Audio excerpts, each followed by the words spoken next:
You're reporting Apple's bought the rights to two different movies, an animated film and a documentary. What can you tell us? So we know that Apple has been doing a lot on the TV side, and in fact this week they won their first Primetime Emmy for original content. So, you know, already reaching a high bar there. But these are the first films that Apple has bought that are, you know, not music documentaries, as they have bought a few of those. So as we brought to you in June, Apple was in talks with, you know, an Academy-nominated animator called Cartoon Saloon out in Ireland, and just in the past, 24 hours, it's been confirmed that Apple has bought this animation called Wolf Walkers, which is about, a little girl and a discovery of wolves and some old philosophies about how wolves were meant to be evil, but surprisingly enough, turns out they're not. So that's still in the making, and they've also bought a documentary about elephants called The Elephant Queen, which premiered in Toronto this weekend.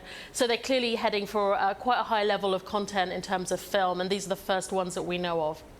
Now, still, Apple is really coming from behind here in the content business. They've been making much more progress on the TV side than the film side. But what do these latest steps mean for Apple in the bigger picture? Well, that's what Hollywood has been asking for a while now, is what is Apple's strategy? What are they trying to do? We've sort of been hearing whispers here and there, and we know these two films are at least family films, so that gives us some idea of the content. There's, potentially they could move into dramas. We know they had a lot of money to spend, and we know there are potentially other films that they could have been working on and bought deals for. So, but what it does tell us is that they've got it's a very high pedigree of filmmaking that they're interested in. These are both Oscar nominated producers and directors. So that tells us something. But as you said, they've got a lot to catch up with, the likes of Netflix and, the main Hollywood studios who spend billions on content every year. From the Hollywood vantage point, is it possible for Apple to catch up at this point? They are Apple, but of course, Netflix has been spending billions and billions of dollars.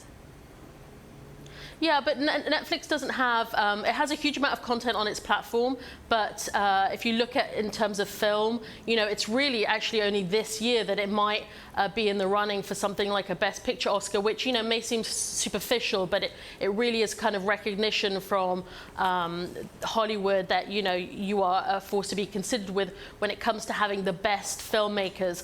And, they've been in Toronto really, and some other festivals. Netflix, this is, wowing critics with films like Roma, which is Alfonso Cuarón, who made Gravity, that won Oscars. So they are only just starting really on the film side to deliver something that people think is a force to be reckoned with. Can they catch up? It's a huge amount that they have to start producing, but we don't know everything that they're doing, and we don't know exactly how much they're spending. They clearly have the cash, but yeah, it's going to take a big step up in commitment if they're going to go beyond the $1 billion or so that they supposedly had to spend over the past year.